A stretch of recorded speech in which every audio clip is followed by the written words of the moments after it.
Today is a beautiful day for me because I get to talk about one of my favorite functions. And if you don't know me, I'll tell you right now, my favorite function, which I use probably more than most calculus teachers use, is arctangent because it's such a beautiful function and it shows up in sort of some unexpected ways. And you're going to see a little bit of that today when we talk about it. So why did we wait for so long to talk about the arctangent function? Well, the arctangent is also the inverse tangent. So we had to get to the point where we were comfortable with talking about inverse functions. So that's why we had to wait until now. But now we have all our tools, and so we can talk about these functions and really talk about their derivatives. So let's get into it. So the first thing we want to talk about is we want to talk about these functions. So in other words, the three functions for today: arcsine, arctangent, and arcsecant. Now, if we think about the sine, tangent, and secant, we've already talked about them as functions and their derivatives. And so we want to sort of understand them to talk about their derivatives because we can use the tools of the derivatives of inverses. The first thing to note is that, technically speaking, these functions are not invertible. Well, what do we mean by that? Well, to be invertible, there's something called the horizontal line test. What it means, let's demonstrate it with the secant here, is if you draw a horizontal line, and here's an example, to be invertible, you can only hit the function once. And notice we're hitting the function on multiple occasions. And therefore, the secant function, as well as tangent and sine, any function which exhibits periodic type behavior, and all the trig functions do that, will not be invertible. So, what do we mean when we talk about the inverse trig functions? Well, what we do is we take these functions and we make them invertible by doing some extensive pruning. And so what we need to do is prune enough so that whatever remains is invertible. So in particular, we want to get it so that essentially we get one of every possible output. So for the sine function, we're going to prune in the following way. And I'm just going to mark here which part we keep. For tangent, well, that's pretty clear. You should stay between two asymptotes. For secant, we kind of go half and half. So half on the positive and half on the negative. So those are the parts of the functions that we keep. So for reference here, what does that mean? Well, for sine, we're going to go from negative pi over 2 to positive pi over 2. And similar for tangent. So this is at negative pi over 2. And over here, this is at positive pi over 2. For secant, we're going to go from 0 up to pi, but you'll notice here at pi over 2, it's not defined. So now we're ready.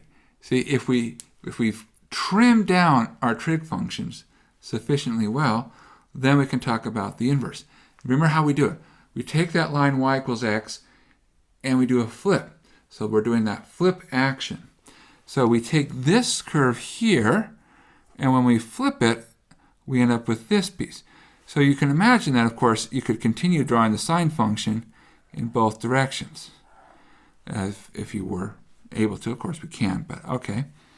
So what do we know? Well, see, the inputs correspond to outputs. So the highest value is at pi over 2. Lowest value down here is negative pi over 2.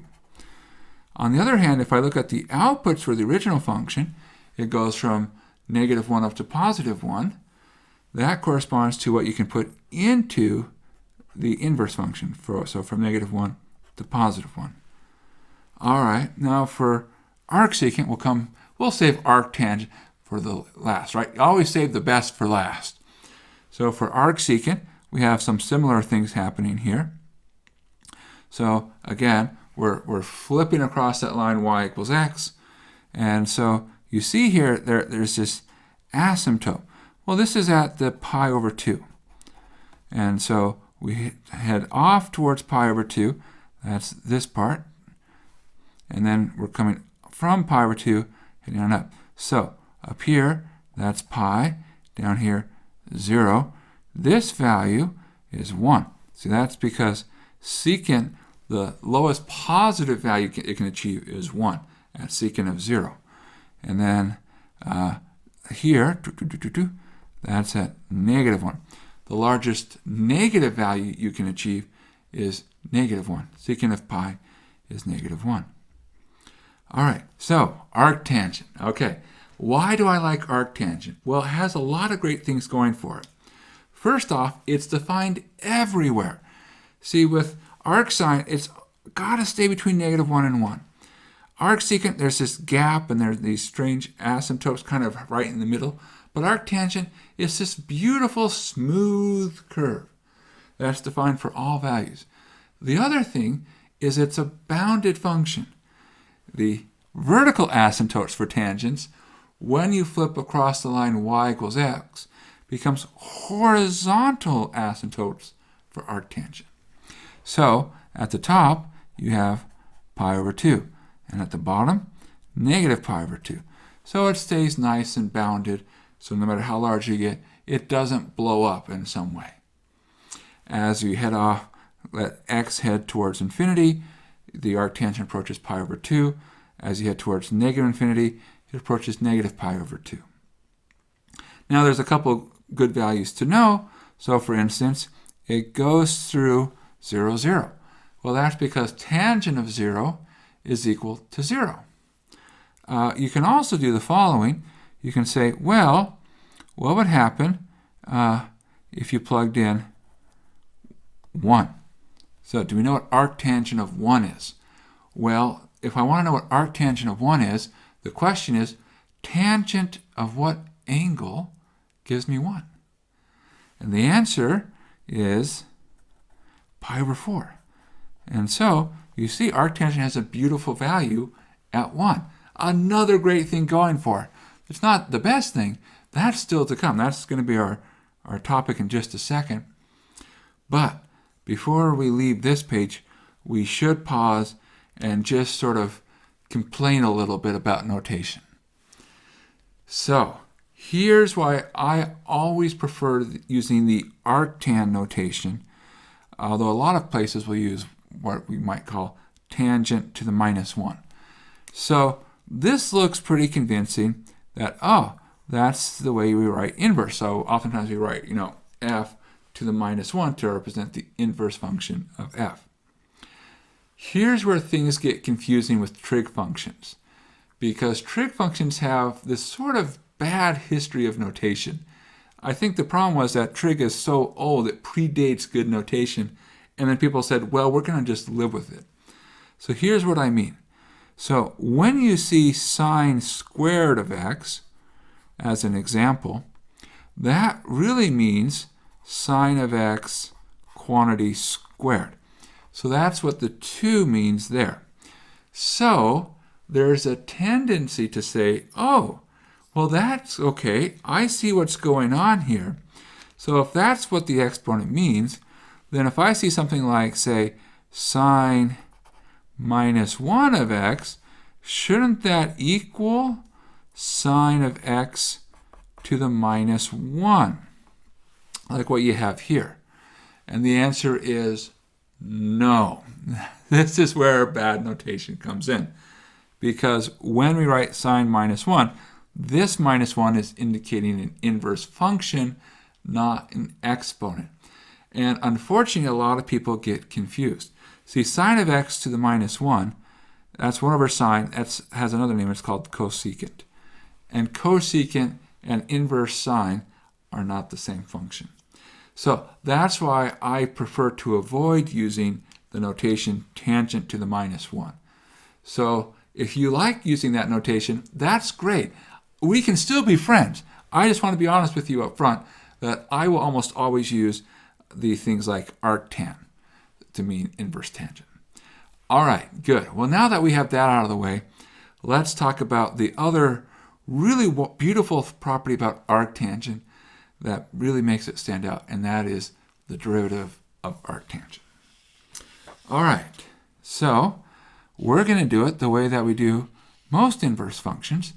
Namely, we sort of think through the process. Okay, what do we know? Well, we're starting with our function y is the arctangent of x. It's reasonable enough. And now we say, hey, if y is arctangent of x, what we're really asking is, for which angle y does tangent of y equal x? That's what the arctangent does. It says, okay, I want to produce the output as x. So I want the output of tangent to be x. So that means tangent of y better equal x. Now we're ready to take derivatives of both sides. Well, here we go. Derivative of x, we're taking the derivative with respect to x, is 1. Derivative of tangent, we know that is secant squared. So we get secant squared y, chain rule says dy dx. All right, well, then what happens? Well, now we say to ourselves, hey, I have a secant squared y. I started way back with tangent y, way back being the previous line. It would be nice if I got back to tangent so I could reduce it to something I'd seen before. And here's where that knowledge of trigonometry identities can come in really handy. There's a beautiful trig identity. In fact, this is one of the 6 trig identities which I say every calculus student should know by heart. So it says tangent squared y plus 1 equals secant squared y. So I can replace that secant squared y by tangent squared y plus 1. Well, why is that nice? Well, I know what tangent is.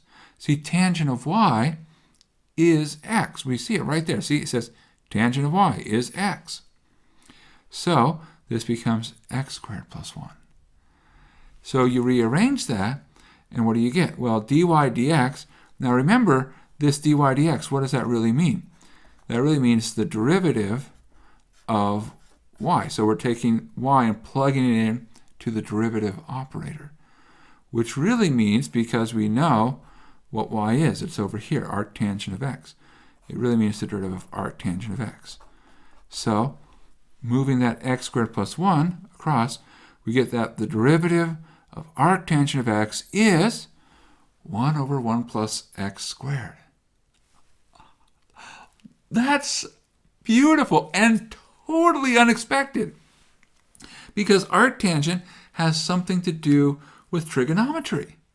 And so you wouldn't expect, oh, let me end up with this beautiful algebraic expression. And this unanticipated answer is one of the things I really love about arctangent.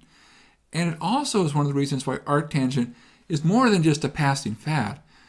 We see, for example, in Calculus 2, it's an important function to know because it shows up and arises in natural context.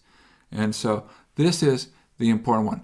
I will say that we will talk about arcsine and arcsecant in the next couple of minutes.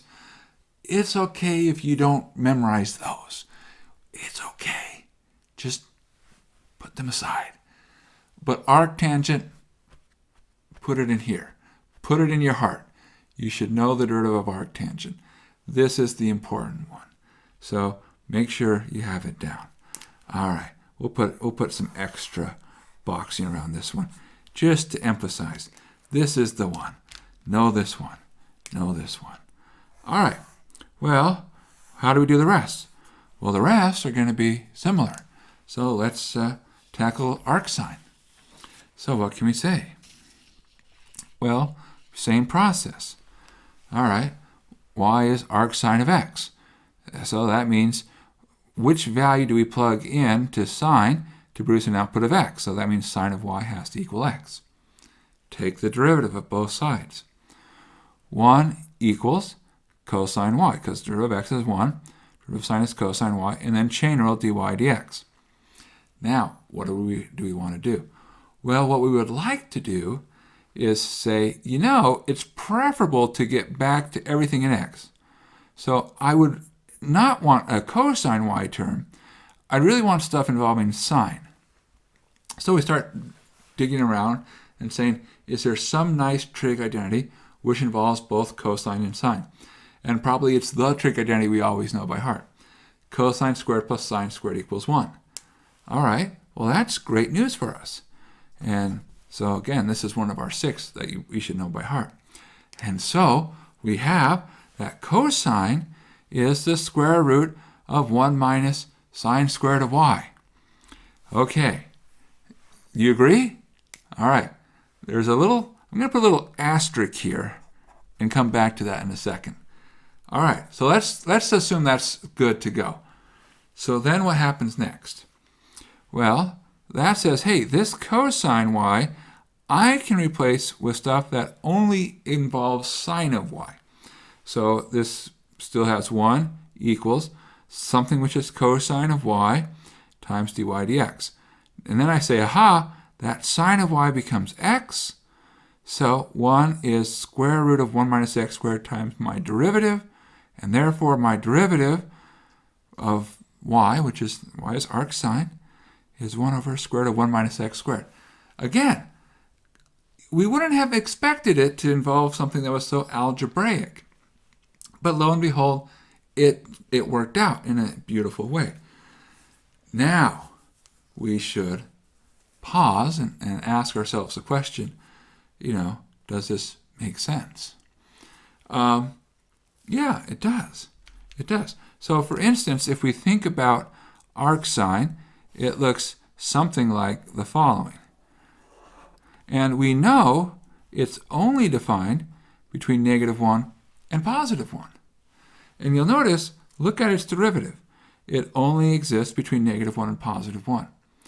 Now, let's think about other things that are happening at the extreme ends. Well, as we head towards -1 and +1, these tangent lines are doing what? They're getting almost vertical. So, close to -1 or +1, I should be getting huge numbers. Is that the case? Well, notice if I'm close to 1, the downstairs is really close to 0. So it's like 1 over a very tiny number, which is gigantic. So yeah, it is blowing up. All right, what's something else? Well, the derivative should always be positive, right? Because it's always going uphill. Well, look, our derivative is always positive. Where is it the least steep? Well, it visually appears the least steep would be at 0. And if you think about this expression, where is it smallest? It's at 0. So these are all very positive things. Good. Now, let's revisit the asterisk. Because I was sort of nonchalant about the fact that this cosine of y is equal to the square root of 1 minus sine squared y. What was I not careful about? I really didn't embrace the plus minus. Okay, so let's talk about that. How do I know it's not negative square root of 1 minus sine squared y? Okay, that's a fair question to ask because it could be, right? But now we're going to be like, whoa. Here's where I get myself out of trouble. Remember what's true. See, the arcsine isn't just arbitrary. See, the arcsine, we know, is going to be between two particular values. Namely, it's going to be between negative pi halves and positive pi halves, because we are restricting where we can look for our angles. Now, if we look at the cosine function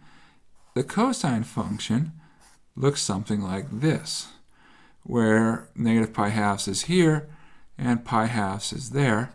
And what do you see about the cosine function between negative pi halves and positive pi halves? Well, we see that, lo and behold, it's always greater than or equal to 0.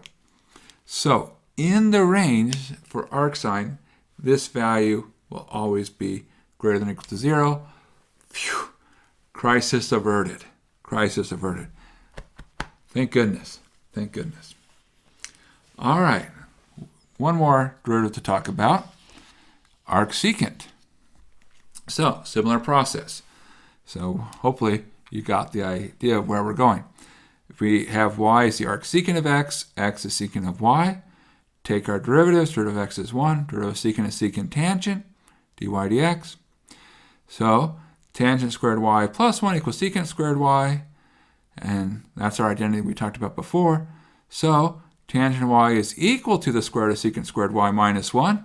We're going to put an asterisk here, and we're going to come back to this one and talk about that. So, what do we have? We can replace the tangent so that everything involves secant. Now, we want to do that because we want to get back to x. Our goal is we started with a function of x. The derivative should be a function of x. So the secant was perfectly fine. It was the tangent that was the problem. So we have an x, and then we have a square root of x squared minus 1. Move it across, and we get that the derivative of arcsecant is 1 over x times square root of x squared minus 1. All right, now, here's where we have to be careful. This is only true for x greater than 1. Let's see if we can actually see why that is. So I'm going to jump back here to the arcsecant picture for just a second here. Here's the arcsecant picture. Now, what's true? Look at how the function behaves. It's going up, and then it resets, and it goes up. So if you think about your tangent line at any point, what's true?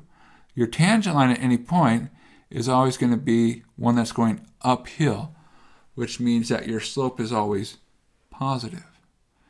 So if your slope is always positive, then your derivative should always be positive. But notice what happens. If you plug in a negative value, you're going to get a negative derivative. So that's why there's a catch.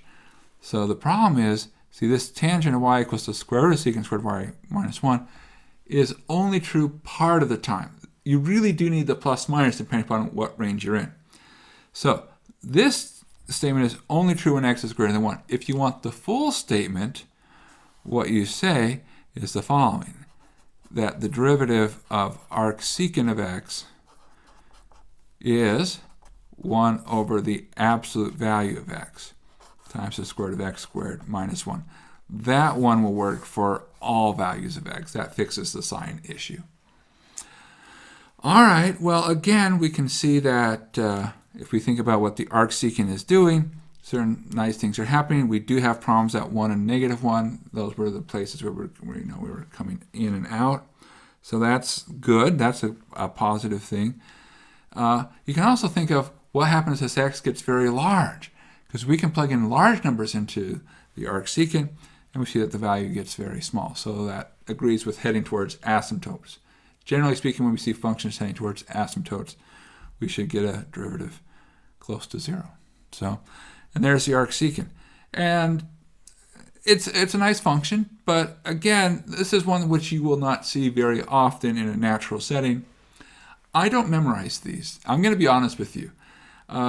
Your instructor might ask you to memorize them. I personally will not.